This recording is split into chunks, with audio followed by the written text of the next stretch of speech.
Bonjour, vous êtes sur Bipass, la chaîne de la diaspora. On reçoit tout le monde, on écoute tout le monde. Vous êtes les bienvenus. Aujourd'hui, nous recevons Charlotte Crochelet. Oui. Bonjour Charlotte. Bonjour Joël. Alors Charlotte, tu es assistante en psychologie Mhm. et Spécialisée en victimologie et psychotraumatologie. j'aurais pas fait mieux. Comment ça va? Ça va et toi? Bah, ça va très bien. On va commencer en parlant un petit peu de ce que tu fais, Charlotte. Mhm. Nous raconter un peu ce que tu vois au quotidien et les choses qu'il faut changer, les choses qu'il faut améliorer Mhm. et surtout ce qu'il ne faut pas faire. Ok. Voilà, alors je vais commencer par te demander en quoi consiste ton travail en fait.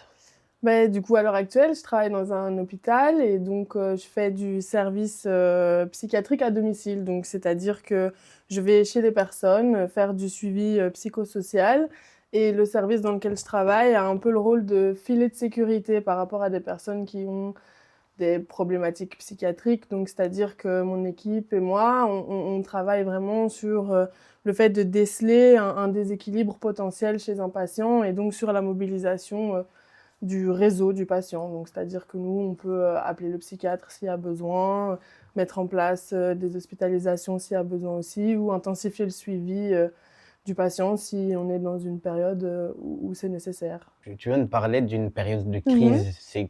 En quoi ça consiste? C'est quoi exactement cette période de crise? Une période de crise, ça peut être par exemple chez une personne bipolaire, on va déceler chez elle que d'un coup, cette personne va avoir envie d'acheter plein de choses ou va avoir une énergie débordante, va nous dire qu'elle dort pas spécialement bien et qu'elle dort pas du tout.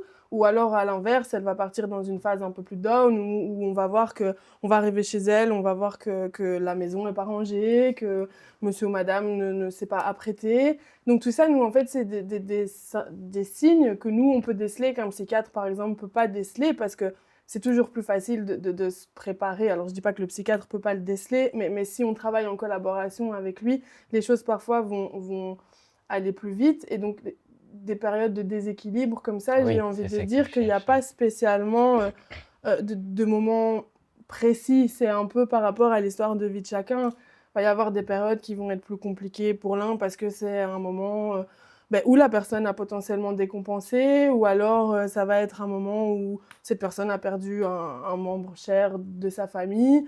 Et donc voilà, il n'y a pas de théorie fixe par rapport à une période plus compliquée pour un patient ou pour un autre. Je pense que c'est vraiment du ressenti et c'est vraiment du cas par cas. Ok, et tu es aussi, donc, comme tu dis, tu es euh, traumatologue? C'est bien ça? Ça se dit ou pas? Je C'est sais pas si ça se un dit, trauma, donc mais tu es spécialisé en oui, c'est traumatologie. ça. Je veux pas prendre le métier de quelqu'un d'autre si quelqu'un a fait beaucoup plus d'études et de recherches par rapport à ça. Mais oui, j'ai fait une spécialisation en victimologie et psychotraumatologie, oui. Ok, et du coup, est-ce que tu peux poser un diagnostic, toi? Moi, je peux pas poser de diagnostic. Ok. C'est les médecins qui posent les diagnostics, donc psychiatre. Donc des psychiatres posent des diagnostics. Oui. Et donc, et puis toi, après, tu viens en appui pour amener le traitement. Bah, Donc, c'est quoi ce que vous faites en dehors du fait que vous accompagnez les patients dans leur quête de guérison, on va dire? Vous faites quoi en plus en termes de posologie? mais nous, en termes de posologie, pas grand-chose, parce qu'on ne peut pas prescrire de médicaments. Comme je viens de te dire, on ne peut pas poser de diagnostic non plus. Par contre, ce que nous, on peut faire en termes d'accompagnement, si on peut en venir par rapport au diagnostic, aux médicaments, c'est vraiment veiller à ce que la personne avec qui on travaille garde une certaine structure par rapport justement à la posologie que le psychiatre pourrait avoir donnée, ou par rapport au diagnostic. Et du coup, comme je disais tantôt, faire attention aux choses qui tiennent de chaque pathologie et aux fragilités, ou au Ok. contraire aux forces par rapport à ça. Mais moi, en termes de posologie, à part veiller à ce que le patient prenne bien son traitement, j'ai pas grand-chose à faire. Ok. Toi, t'écoutes. Oui. Bah, ok, c'est chouette. Bon, alors, Charlotte, je me demandais, parce que, bon, on est sur une chaîne justement qui traite un petit peu des questions relatives à la diaspora. Donc, on va parler aussi donc, des gens qui viennent d'ailleurs, pas uniquement d'Afrique ou Mhm. vraiment d'où qu'ils viennent. Et évidemment, ce sont souvent, je crois, des gens qui ont un bagage assez lourd. Comment tu observes ça dans ton milieu? Bah, je pense déjà que c'est une spécificité de pouvoir se dire qu'on travaille avec des personnes qui ont quitté leur pays, qui ont quitté potentiellement leur famille, leurs amis, qui sont arrivés dans un pays où on ne parle pas la langue, où le système en santé mentale fonctionne totalement différent. Donc moi, comment je peux l'observer dans mon travail, c'est que ça reste des choses qui sont compliquées et qu'à l'heure actuelle, il n'y a pas grand-chose qui sont mises en place pour ces populations-là, si j'ai envie de dire, et pour ces personnes qui ont cette histoire de vie. Et c'est ça qui, pour moi, est dommage, parce que pour moi, tout un chacun a droit aux soins de santé et à une prise en charge correcte. Et pour moi, à l'heure actuelle où on vit, et dans la politique dans laquelle on vit actuellement, il y a vraiment une partie qui est délaissée, et à cause de plusieurs choses. Hein. C'est pas que nous, en tant que professionnels, on dit qu'on ne peut pas. Il y a vraiment le politique aussi, pour moi, qui joue un rôle, avec des budgets qui sont coupés, avec un manque de formation aussi qui est très visible. Ouais. Tu en rencontres au moins qui sont qui ont des problèmes de trauma profonds Oui. parfois et qui n'ont pas de suivi adéquat. Ben, moi, c'est plus, vu que j'arrive en fin de parcours, en fait. Moi, je fais du chronique, donc c'est-à-dire que la personne va m'expliquer tout ce qui s'est passé avant d'arriver, avec un réseau de soins complet. Donc oui, moi, j'ai des personnes qui sont dans des errances de prise en charge monstrueuses, parce qu'il y a d'abord le problème de la langue. Et moi-même, j'y ai été confrontée, là, il n'y a pas longtemps, dans mon travail. J'ai été faire une première rencontre avec un ou une potentielle patiente, et en fait, on est bloqué parce qu'il y a la barrière de la langue. Et donc, Mhm. outre toute la problématique de financement, il y a aussi comment est-ce qu'on peut aider quelqu'un euh, si on ne sait pas communiquer ensemble, surtout dans le métier dans lequel je fais.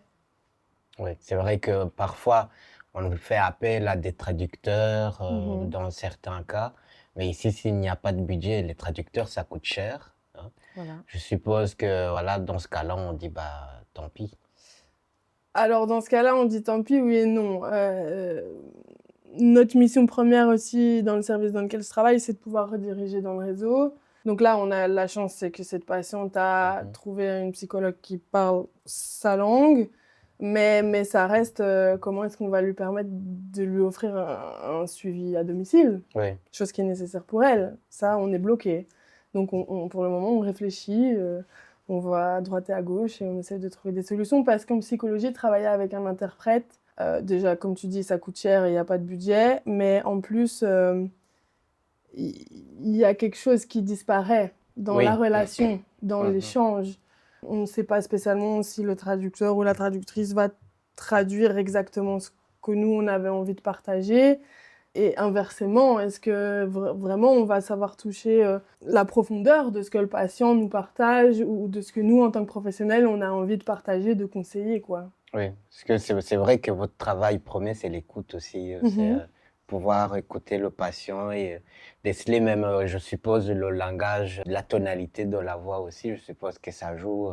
Qu'est-ce que Ça- tu entends par tonalité? Bah, le ton que le patient Hmm. utilise en parlant, je veux dire, c'est un peu comme, je suis pas psy, hein, je veux dire. Mais non, mais j'y avais jamais Du pensé, coup, c'est vrai, mais t'as raison, une tonalité peut être un signe de quelque chose. Ou ouais. même le débit de parole, ça peut être quelque chose qui doit nous tenir en alerte, ou la manière dont la personne parle. On fait très attention aux logorées. Mhm. Les logorées, c'est un peu quand la personne parle et dit tout le temps la même chose. Ça, c'est vrai que c'est quelque chose auquel on doit faire attention. Donc oui, effectivement, Jusqu'ici, moi, je vais bien. oui, ça va, je Ok. pense que ça va. Ok. Ok, alors j'avais encore une toute petite question pour toi. Est-ce que cer- certains cas sont parfois irrécupérables ou il y a encore de possibilités de guérir en fait? Est-ce qu'il y a, toi tu as dit que tu traitais parfois des cas les plus graves, certains cas qui sont graves, Mhm. donc ça veut dire que il y a déjà un seuil qui est atteint. Est-ce qu'il y a possibilité de retour en arrière et une vie normale? Mais si je te répondais à ta question que qu'il n'y a pas de possibilité d'un retour dans la société et d'un retour au travail ou même d'un retour d'une vie sociale pour les personnes pour qui je travaille, autant que j'arrête de travailler tout de suite, parce que ça veut dire que je ne crois plus du tout en les valeurs de ce qui me porte quand je vais travailler.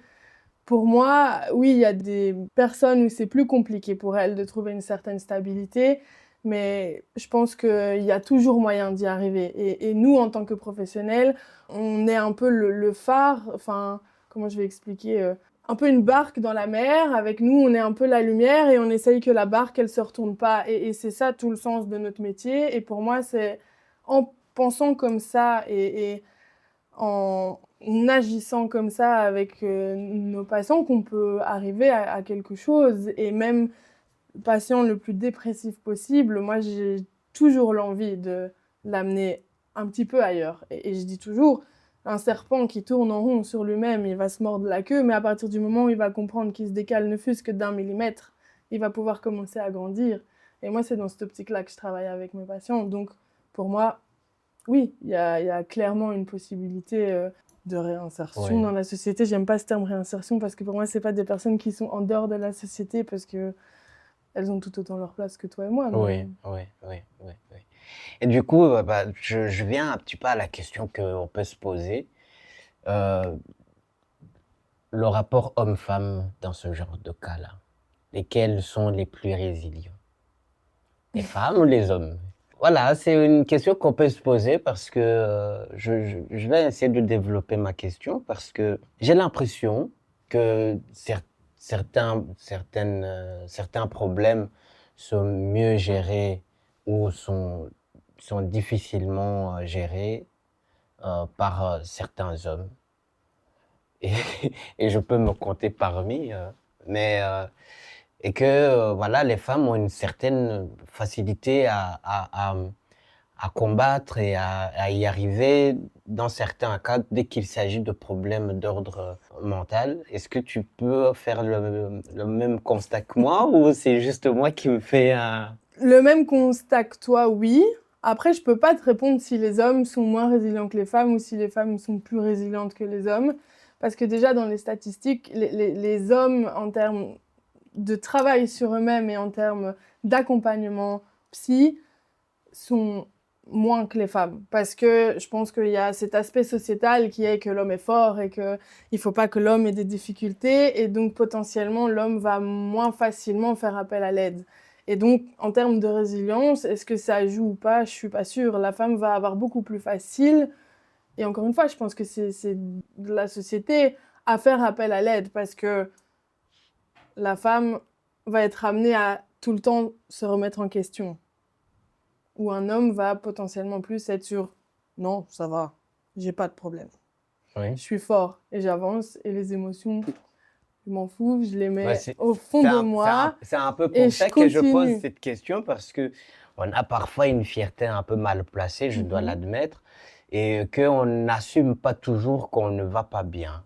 Et est-ce que tu peux dire aux hommes de se faire un peu violence et prendre le temps aussi de se consulter et vérifier si tout va bien? Parce que on a, je vais me donner un exemple. Pendant longtemps, je me disais, j'irai jamais voir un psy parce que j'estime que je vais bien. Mhm. Mais le jour où j'ai été en voir un, je me suis dit, mais ça fait longtemps que je vais mal. Donc, est-ce que, il y a aussi une sensibilisation à faire de ce côté-là? C'est pour ça que je pose cette question. Est-ce qu'il y a une sensibilisation à faire de ce côté-là? Et surtout, puisqu'on parle beaucoup de la diaspora, euh, vers quelle structure on peut orienter certaines personnes? On peut leur dire, mais si vous avez tel ou tel problème, vous pouvez éventuellement vous diriger vers telle structure qui Mhm. peut éventuellement vous aider. Déjà, je pense que si j'ai un conseil en tant que personne vraiment en dehors de tout ça, c'est juste que chacun doit sentir le bon moment pour prendre soin de soi. Et donc, effectivement, parfois, ça prend du temps, mais le plus important, c'est que quand on sent qu'il y a quelque chose qui bouge et que le Tetris, il est en train un peu de se moduler, il faut y aller. Mhm. Et si on rate un peu ce coche, je pense que c'est là où ça devient encore plus compliqué après de pouvoir avoir la capacité de dire là j'ai besoin d'aide. Parce que je pense que ce soit un homme ou une femme, quand c'est réellement une problématique qui est ancrée, c'est compliqué de demander de l'aide. Oui. Maintenant, par rapport aux différents services, effectivement, on en revient à la problématique que j'ai pu aborder de manque de financement. La population, il n'y a absolument pas de budget pour la psychoéducation. C'est seulement en train d'être développé et je pense que c'est quelque chose qui manque parce que la psychoéducation pourrait Vous permettre... manifestez ou parfois? Mais comment est-ce que tu veux que je manifeste? T'as pas Je le fais temps? quoi de mes patients? Je les laisse? Non. Je peux pas. Donc vous êtes pris un peu en otage. On vous donne pas de financement, mais vous avez quand même des patients à soigner et il y en a beaucoup. Ça, Donc c'est travailler dans le soin et Belgique. vous ne pouvez pas vous mettre sur pause en disant on va aller réclamer nos droits parce que vous avez des patients à soigner. Bah, je pense Comment que vous vous dépatogez là-dedans? Comment ça se passe? je pense qu'on prend pas le temps de le faire non plus parce que pour moi, quand on fait le métier que je pratique, faut être passionné. Mhm. Et donc, à partir du moment où tu es passionné, c'est compliqué déjà de lâcher et de prendre du recul par rapport à ça. Et donc, effectivement, moi, je suis plus à l'aise d'être en soutien avec les personnes qui vont manifester parce que clairement, je les remercie. Elles vont manifester pour mes droits. Mais je suis plus à l'aise d'être en soutien que de ne pas aller travailler et de laisser potentiellement quelqu'un qui aurait besoin que mes collègues et moi, on aille lui rendre visite aujourd'hui parce que c'est compliqué. Ouais. Bah, écoute, Charlotte, merci beaucoup. Par contre, pour revenir un petit peu à la question que je t'avais posée par rapport aux différentes structures, Mhm. des endroits, je me dis si quelqu'un, quelque part, se dit, mais peut-être que j'aurais eu besoin d'aide. Je crois que ça peut être différents problèmes qu'on peut rencontrer. Il y a l'alcoolémie, il y a, tu peux nous en citer quelques-uns, tu dois avoir une bonne liste. Mais,